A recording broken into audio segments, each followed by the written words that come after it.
नमस्कार। स्वागत है आपका द क्लासिकल स्टोरीज में। आज आप सुनने जा रहे हैं मुंशी प्रेमचंद जी द्वारा लिखी एक और कहानी, नरक का मार्ग। तो चलिए शुरू करते हैं। रात भक्तमाल पढ़ते पढ़ते न जाने कब नींद आ गई। कैसे कैसे महात्मा थे जिनके लिए भगवत प्रेम ही सब कुछ था, इसी में मगन रहते थे। ऐसी भक्ति बड़ी तपस्या से मिलती है। क्या मैं वह तपस्या नहीं कर सकती? इस जीवन में और कौन सा सुख रखा है? आभूषणों से जिसे प्रेम हो वो जाने। यहाँ तो इनको देखकर आंखें फूटती हैं। धन दौलत पर जो प्राण देता हो वह जाने। यहाँ तो इनका नाम सुनकर ज्वर सा चढ़ जाता है। कल पगली सुशीला ने कितनी उमंगों से मेरा श्रृंगार किया था, कितने प्रेम से बालों में फूल गूंथे थे। कितना मना करती रही, ना मानी। आखिर वही हुआ जिसका मुझे भय था। जितनी देर उसके साथ हंसी थी उससे कहीं ज्यादा रोई। संसार में ऐसी भी कोई स्त्री है जिसका पति उसका श्रृंगार देखकर सिर से पांव तक जल उठे? कौन ऐसी स्त्री है जो अपने पति के मुख से ये शब्द सुने, तुम मेरा परलोक बिगाड़ोगी और कुछ नहीं, तुम्हारे रंग ढंग कहे देते हैं। और मनुष्य उसका दिल विष खा लेने को चाहे।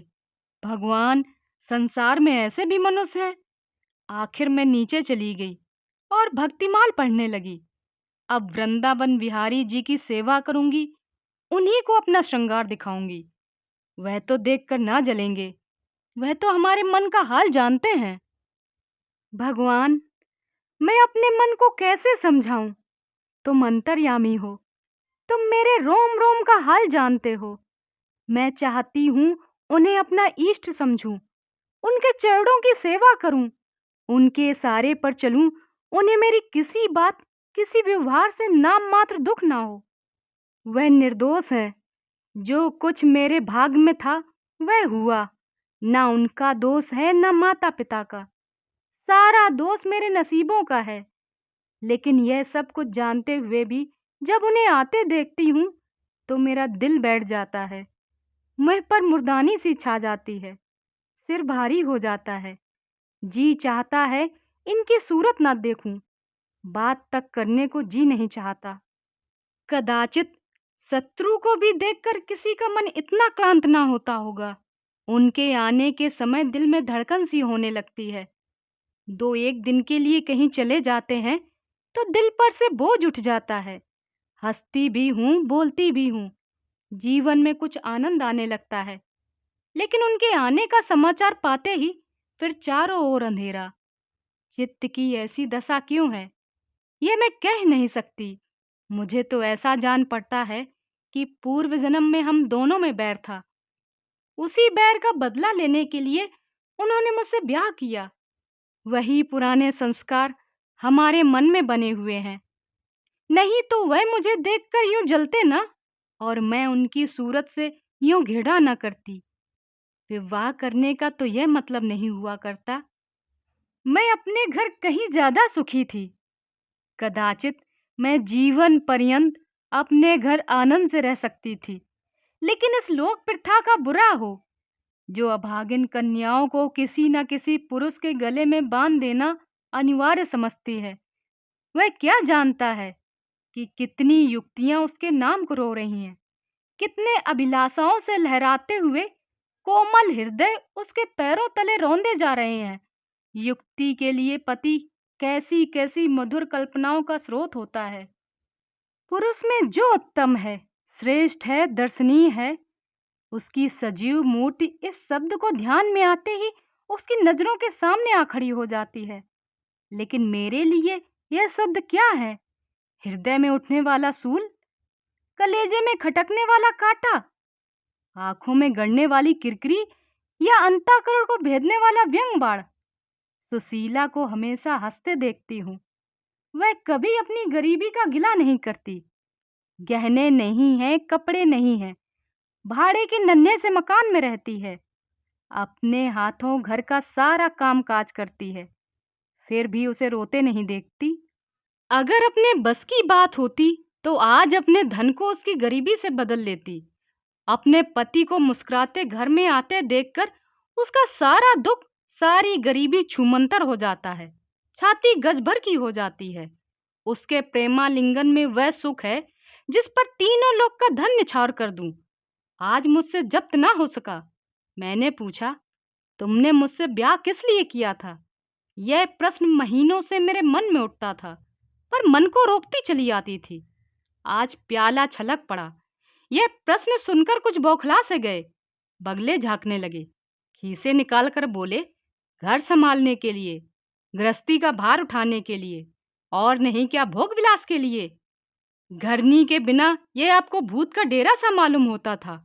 नौकर चाकर घर की संपत्ति उड़ा देते थे। जो चीज जहां पड़ी थी उसको कोई देखने वाला ना था। तो अब मालूम हुआ मैं इस घर की चौकसी के लिए लाई गई हूँ। मुझे इस घर की रक्षा करनी चाहिए और अपने को धन्य समझना चाहिए कि यह सारी संपत्ति मेरी है। मुख्य वस्तु संपत्ति है, मैं तो केवल चौकीदारिन हूँ। ऐसे घर को आज ही आग लग जाए। अब तक तो मैं अनजान में घर की चौकसी करती थी। जितना वह चाहते थे उतना ना सही, पर अपनी बुद्धि के अनुसार अवश्य करती थी। आज से किसी चीज को भूलकर भी छूने की कसम खाती हूँ। ये मैं जानती हूँ कि कोई पुरुष घर की चौकसी के लिए ब्याह नहीं करता। इन महाशय ने चिढ़कर मुझसे बात कही है, लेकिन सुशीला ठीक कहती है। इन्हें स्त्री के बिना घर सूना लगता होगा, उसी तरह जैसे पिंजरे में चिड़िया को ना देखकर पिंजरा सूना लगता है। यह हम स्त्रियों का भाग्य है। मालूम नहीं इन्हें मुझ पर इतना संदेह क्यों होता है। जब से नसीब घर में लाया है, इन्हें बराबर संदेह मूलक कटाक्ष करते देखती हूँ। क्या कारण है? जरा बाल गुथवा कर बैठी और यह होठ चबाने लगे। कहीं जाती नहीं, कहीं आती नहीं, किसी से बोलती भी नहीं, फिर भी इतना संदेह। यह अपमान असहाय है। क्या मुझे अपनी आबरू प्यारी नहीं? यह मुझे इतनी छिचोरी क्यों समझते हैं? इन्हें मुझ पर संदेह करते लाज भी नहीं आती। काना आदमी किसी को हंसते देखता है तो समझता है लोग मुझी पर हंस रहे। शायद इन्हें भी यही वहम हो गया है कि मैं इन्हें चिढ़ाती हूँ। अपने अधिकार के बाहर से बाहर कोई काम कर बैठने से कदाचित हमारे चित्त की यही व्रत हो जाती है। भिक्षुक राजा की गद्दी पर बैठकर चैन की नींद नहीं सो सकता। उसे अपने चारों तरफ शत्रु दिखाई देंगे। मैं समझती हूँ सभी शादी करने वाले बुढ़ों का यही हाल है। आज सुशीला के कहने पर मैं ठाकुर जी की झांकी देखने जा रही थी। अब यह साधारण बुद्धि का आदमी भी समझ सकता है कि फूहड़ बहू बनकर बाहर निकलना अपनी हंसी उड़ाना है, लेकिन आप उसी वक्त न जाने किधर से अटपके और मेरी ओर तिरस्कार नेत्रों से देखकर बोले, कहाँ की तैयारी है? मैंने कह दिया, जरा ठाकुर जी की झांकी देखने जाती हूँ। इतना सुनते ही त्योरियां चढ़ाकर बोले, तुम्हारे जाने की कुछ जरूरत नहीं। जो अपने पति की सेवा नहीं कर सकती उसे देवताओं के दर्शन से पुण्य के बदले पाप होता है। मुझसे उड़ने चली हो। मैं औरतों की नस नस पहचानता हूँ। ऐसा क्रोध आया कि बस अब क्या कहूँ। उसी दम कपड़े बदल डाले और प्रण लिया कि अब कभी दर्शन करने न जाऊंगी। इस अविश्वास का भी कुछ ठिकाना है। न जाने क्या सोचकर रुक गई। उनकी बात का जवाब तो यही होता कि उसी क्षण घर से चल खड़ी होती, फिर देखती मेरा क्या कर लेते। इन्हें मेरा उदास और विमन रहने पर आश्चर्य होता है। मुझे मन में कृतज्ञ समझते हैं। अपनी समझ में इन्होंने मुझसे विवाह करके शायद मुझ पर एहसान किया है। इतनी बड़ी जायदाद और विशाल संपत्ति की स्वामिनी होकर मुझे तो फूले ना समाना चाहिए था। आठों पहर इनका यशगान करते रहना चाहिए था। मैं यह सब कुछ ना करके उल्टे और मुंह लटकाए रहती हूँ। कभी कभी बेचारे पर दया आती है। यह नहीं जानते कि नारी जीवन में कोई ऐसी वस्तु है जिसे देखकर उसकी आंखों में स्वर्ग भी नरक तुल हो जाता है। 3 दिन से बीमार हैं। डॉक्टर कहते हैं बचने की कोई आशा नहीं, निमोनिया हो गया है। पर मुझे न जाने क्यों इनका कोई गम नहीं। मैं इतनी वज्र हृदय कभी न थी। न जाने वह मेरी कोमलता कहाँ चली गई। किसी बीमार की सूरत देखकर मेरा हृदय करुणा से चंचल हो जाता था। मैं किसी का रोना नहीं सुन सकती थी। वही मैं हूँ कि आज 3 दिन से उन्हें बगल के कमरे में पड़े कराहते सुनती हूँ और एक बार भी उन्हें देखने न गई। आंखों में आंसू का जिक्र ही क्या, मुझे तो ऐसा मालूम होता है इनसे मेरा कोई नाता ही नहीं। मुझे चाहे कोई पिशाचनी कहे चाहे उल्टा, पर मुझे तो यह कहने में लेस मात्र भी संकोच नहीं कि इनकी बीमारी से मुझे एक प्रकार का ईर्ष्यामय आनंद आ रहा है। इन्होंने यहाँ मुझे कारावास दे रखा था। मैं इसे विवाह का पवित्र नाम नहीं देना चाहती, यह कारावास ही है। मैं इतनी उदार नहीं हूँ कि जिसने मुझे कैद में डाल रखा उसकी पूजा करूं, जो मुझे लात से मारे उसके पैरों को चूमूं। मुझे तो मालूम हो रहा था ईश्वर इन्हें इस पाप का दंड दे रहे हैं। मैं निसंकोच होकर कहती हूँ कि मेरा इनसे विवाह नहीं हुआ है। स्त्री केवल गले में बांध दिए जाने से ही विवाहता नहीं हो जाती। वही संयोग विवाह का पद पा सकता है जिसमें कम से कम एक बार तो हृदय प्रेम से पुलकित हो जाए। सुनती हूँ महाशय अपने कमरे में पड़े पड़े मुझे कोसा करते हैं, अपनी बीमारी का सारा बुखार मुझ पर निकालते हैं, लेकिन यहाँ इसकी परवाह नहीं। जिसे चाहे जायदाद दे, जिसे चाहे धन दे, मुझे इसकी जरूरत नहीं। आज 3 दिन हुए मैं विधवा हो गई। कम से कम लोग तो यही कहते हैं, जिसका जो जी चाहे कहे, पर मैं अपने को जो कुछ समझती हूँ वह समझती हूँ। मैंने चूड़ियाँ नहीं तोड़ी। क्यों तोड़ूं? क्यों तोड़ूं? मांग में सिंदूर पहले भी न डालती थी, अब भी नहीं डालती। बूढ़े बाबा का क्रियाकर्म उनके सुपुत्र ने किया, मैं पास न फटकी। घर में मुझ पर मनमानी आलोचनाएं होती हैं। कोई मेरे गुथे हुए बालों को देखकर नाक सिकोड़ता है, कोई मेरे आभूषणों पर आंख मटकाता है। यहाँ इसकी चिंता नहीं। इन्हें चिढ़ाने को मैं भी रंग बिरंगी साड़ियाँ पहनती हूँ और बनती संवरती हूँ। मुझे जरा भी दुख नहीं, मैं तो कैद से छूट गई। इधर कई दिन बाद सुशीला के घर गई। छोटा सा मकान है, कोई सजावट ना सामान, चारपाइयाँ तक नहीं, पर सुशीला कितने आनंद से है। उसका उल्लास देखकर मेरे मन में भी भांति भांति की कल्पनाएं उठने लगती हैं। उन्हें कुलसित क्यों कहूँ, जब मेरा मन उन्हें कुलसित नहीं समझता। इनके जीवन में कितना उत्साह है।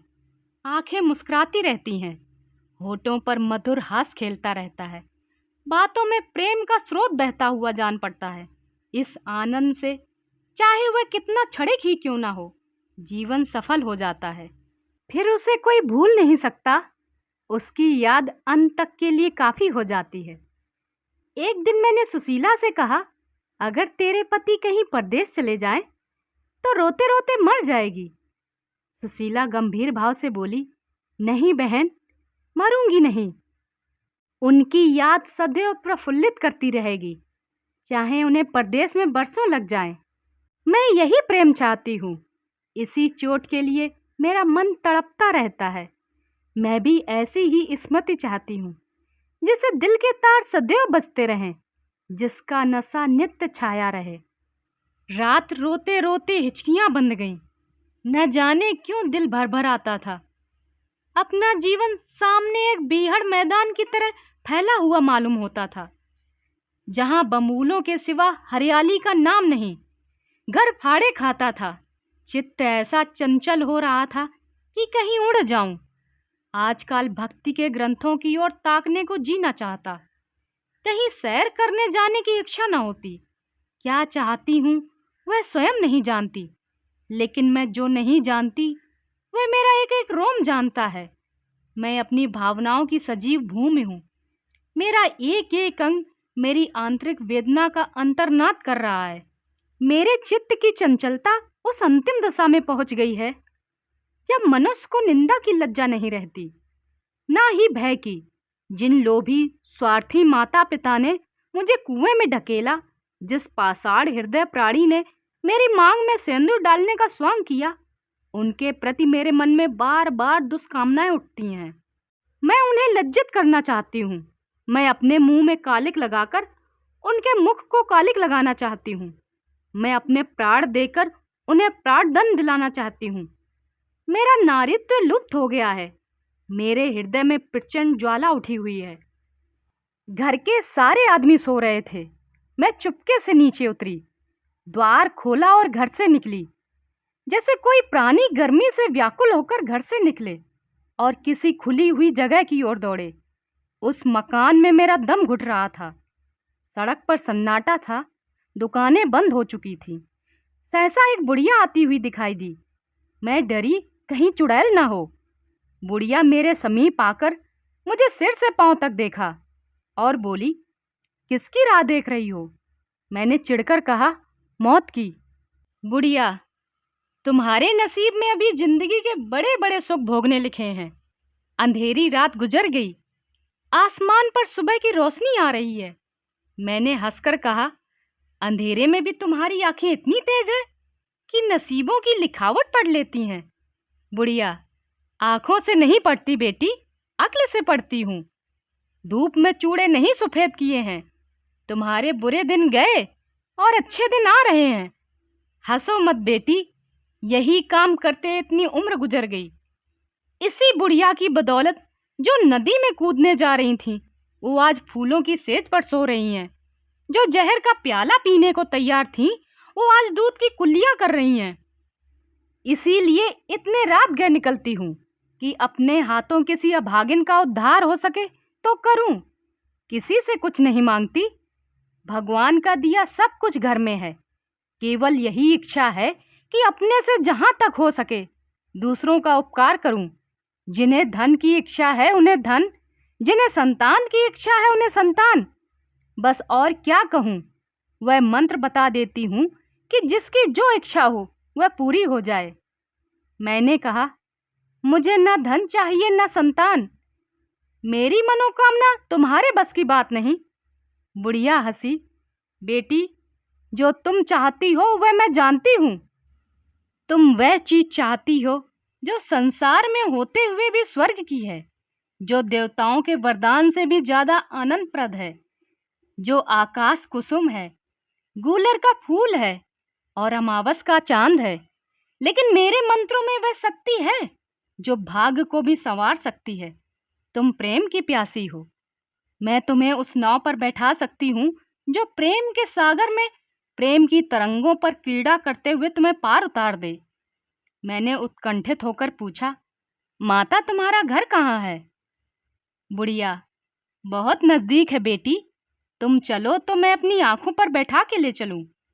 मुझे ऐसा मालूम हुआ कि यह कोई आकाश की देवी है। उसके पीछे पीछे चल पड़ी। आह, वह बुढ़िया जिसे मैं आकाश की देवी समझती थी, नरक की डायन निकली। मेरा सर्वनाश हो गया। मैं अमृत खोजती थी, विष मिला। निर्मल स्वच्छ प्रेम की प्यासी थी, गंदे विषाक्त नाले में गिर पड़ी। वह वस्तु ना मिलनी थी, ना मिली। मैं सुशीला का सा सुख चाहती थी, कुलटाओं की सी विषय वासना नहीं। लेकिन जीवन पथ में एक बार उल्टी राह चलकर फिर सीधे मार्ग पर आना कठिन है। लेकिन मेरे पतन का अपराध मेरे सिर नहीं, मेरे माता पिता और उस बूढ़े पर है जो मेरा स्वामी बनना चाहता था। मैं ये पंक्तियां ना लिखती, लेकिन इस विचार से लिख रही हूं कि मेरी आत्मकथा पढ़कर लोगों की आंखें खुलें। मैं फिर कहती हूं, अब भी अपनी बालिकाओं के लिए मत देखो धन, मत देखो जायदाद, मत देखो कुलीनता। केवल वर देखो।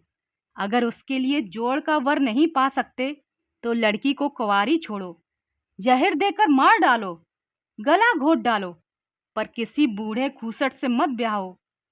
स्त्री सब कुछ सह सकती है, दारुण से दारुण दुख, बड़े से बड़ा संकट। अगर नहीं सह सकती तो अपने यौवन काल की उमंगों का कुछ ना जाना। रही मैं, मेरे लिए अब इस जीवन में कोई आशा नहीं। इस अधम्य दशा को भी उस दशा से न बदलूंगी जिससे निकल कर आई हूं। अभी आप सुन रहे थे मुंशी प्रेमचंद जी की कहानी नरक का मार्ग। कहानी पसंद आई हो तो लाइक, शेयर और सब्सक्राइब जरूर करें। ऐसी और कहानियां सुनने के लिए चैनल पर आएं। आपसे वहीं मिलूंगी। शुक्रिया।